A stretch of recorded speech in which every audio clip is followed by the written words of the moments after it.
So it's a few years back, I'm sitting in a plane, and even before the plane starts taking off, I'm starting to have a conversation with the guy who is sitting next to me.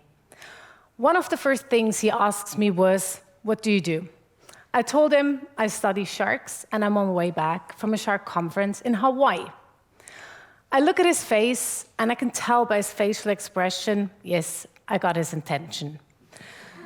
The topic shark is the perfect way to start a conversation with people you've just met, because literally everyone has an opinion about sharks, be it a positive one or rather a negative one.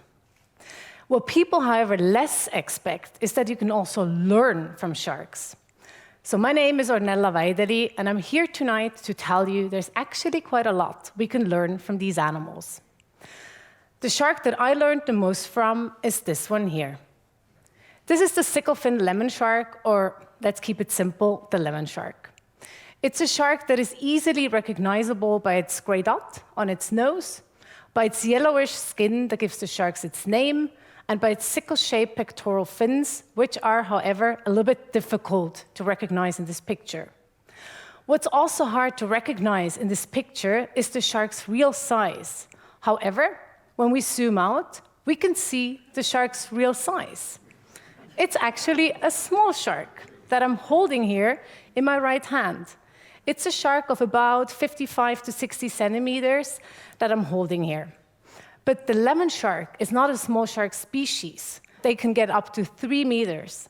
So what I'm holding here is actually a baby shark. So yes, you heard right. I'm standing here in front of you today and tell you that I learned my lessons from a baby. You now may wonder, aren't babies usually helpless and clumsy and maybe a little bit awkward? Before I tell you how it is really possible to learn from them, let me first tell you the story how I, a girl born far away from the sea, has gotten into the world of sharks.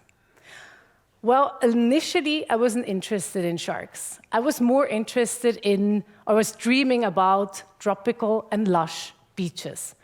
Beaches and islands like this one here. And in my head, there were only two options on how I could explore such places. I either become a bartender and work at a beach bar, kind of like Tom Cruise did in his amazing movie Cocktail, or I become a marine biologist. When you grow up in a landlocked country, both options are a little bit difficult to do. So what I did instead is I started to study biology and got a job at the local bar in my hometown. Despite taking those two directions, the dream of exploring those tropical, lush beaches did, however, not vanish. No, it only grew stronger and stronger with the years. So as soon as I finished my bachelor degree, I started looking online for an internship in marine biology. And I did find the perfect place. I found Bimini. Bimini, a Bahamian island that has its own research station, and within 5 minutes walking distance, it had its own beach bar. Perfect.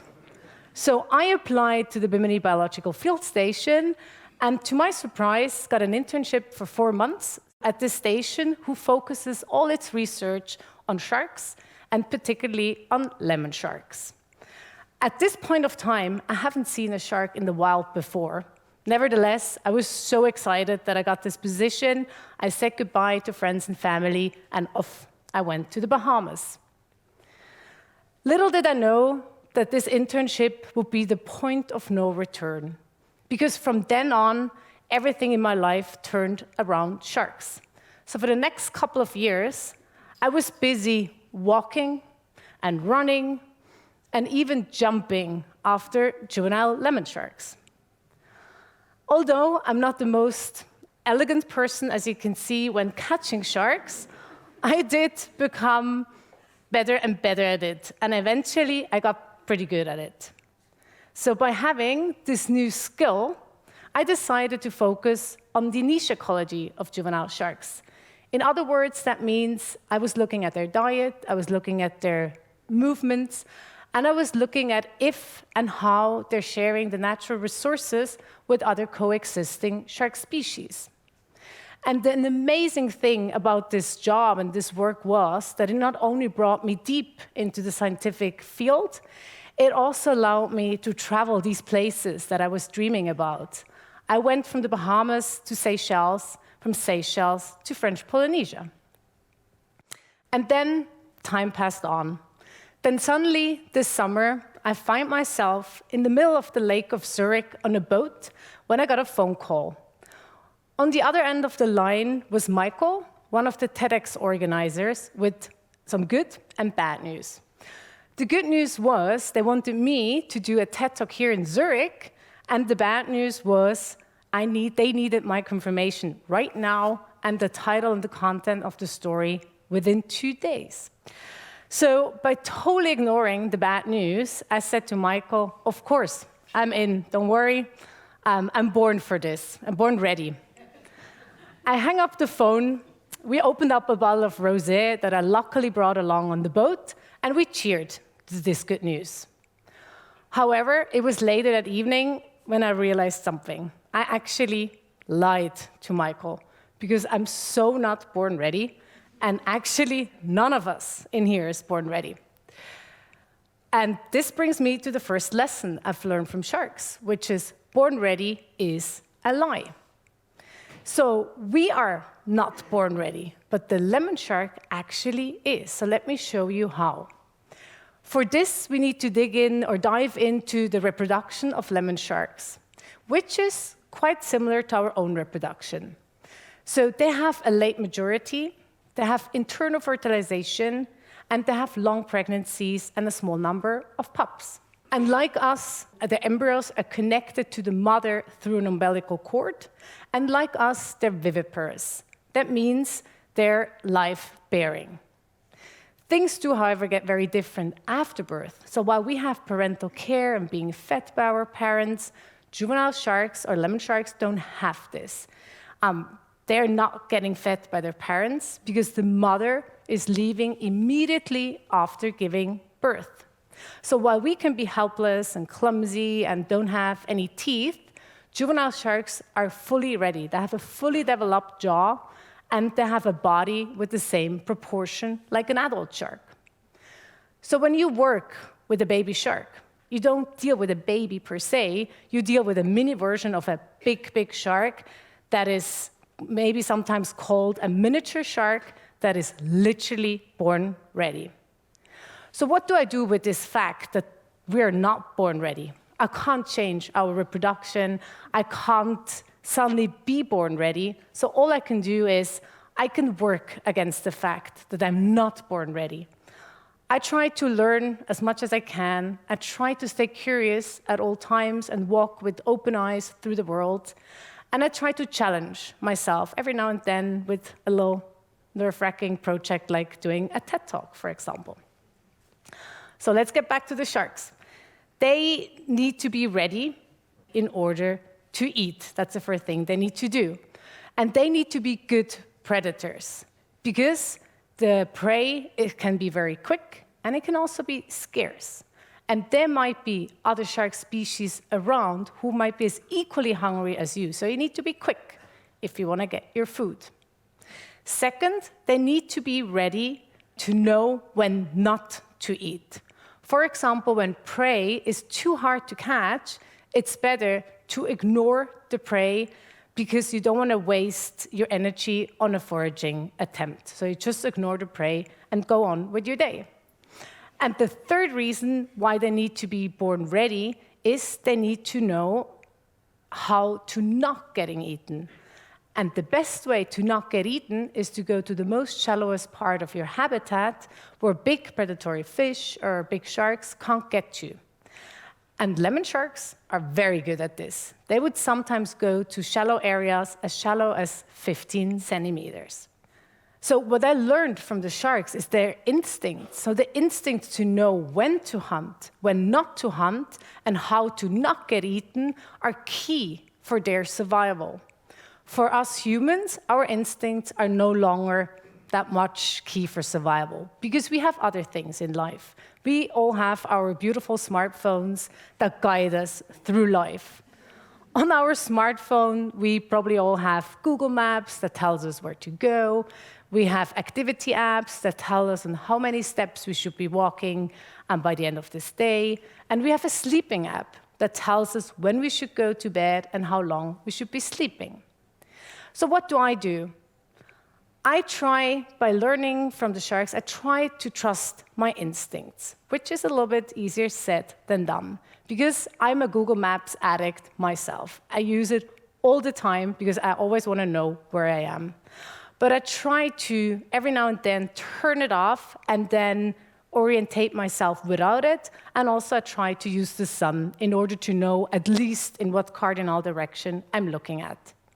And I try to listen to my body in order to know if I need sleep or rest or if I need sports. So let's get back to the shark again. Now we know they're born ready, and we know they don't have anyone who helps them in the beginning. So what do they do if they do survive the first days and weeks of their life? What we found in our research in Seychelles is that they actually stay in those shallow areas where they're getting born for multiple years. How do we know this? We know this because we tagged our baby sharks with small microchips that we inserted below their skin. So in case when we recaptured one of the sharks, we were able to re-identify that specific animal because it had this microchip with a specific number on it. So what we found with those recaptured sharks is that they don't go far, and they only use a small proportion of their habitat, which was usually close to the islands where it's the most shallowest. And to put these arrows and this map into perspective, here are a few numbers. 95% of the sharks that we recaptured were found between 0 to 1.5 kilometers. And 60% of them were actually found within 500 meters. So they don't go far at all. And there's also no reason why they should go far, because you can see the darker colors, that's deeper water where it might be dangerous. So what juvenile sharks do is, the third lesson I've learned from them is stay where it's safe and where you find all the natural resources that give you power to grow up. Interestingly, I'm also born in one of the safest places in the world. And somehow I'm surrounded by people and friends who do not leave this place. They do it like the sharks. Somehow, I have been the opposite. I've always been lured away into the big world. And maybe it made me realize that some of the lessons that are there from sharks can't be directly copied into us humans. Maybe some lessons are here to realize what we do not want in our life. So by seeing how little the sharks move, I realized I want to do the opposite. I want to be outside of my comfort zone. And I've done this all the time, and it's actually where I made the most exciting experiences. And if I hadn't left the comfort zone in the first place, I wouldn't have made it to the Bahamas. So looking at my life, the driving force of my life has been the dream of exploring tropical and lush beaches. By following this dream, I got into the world of sharks, a world I had no idea that existed before. However, when I was in that world, I was fortunate enough to not only getting into the scientific field of shark research, but I was also able to learn a few things. So I learned to stay curious, I learned to challenge myself, but I also learned to trust my instincts, and above all, I learned it's okay not to stay in the safe zone, but to go outside of the comfort zone. And then this day that I told you on the Lake of Zurich, it's actually a good example of how I go through life. Because when I got this phone call from Michael with the invitation for tonight's event, I didn't hesitate for a second. I was ready to challenge myself, and I was ready to leave my comfort zone. And somehow I did trust my instincts that I will survive those 16 minutes up here on the stage in the total limelight. So altogether, the biggest lesson I've learned from baby sharks or from life itself is that you do not have to be born ready. It's enough to be ready, and just to be ready for whatever life has to offer you. Thank you so much.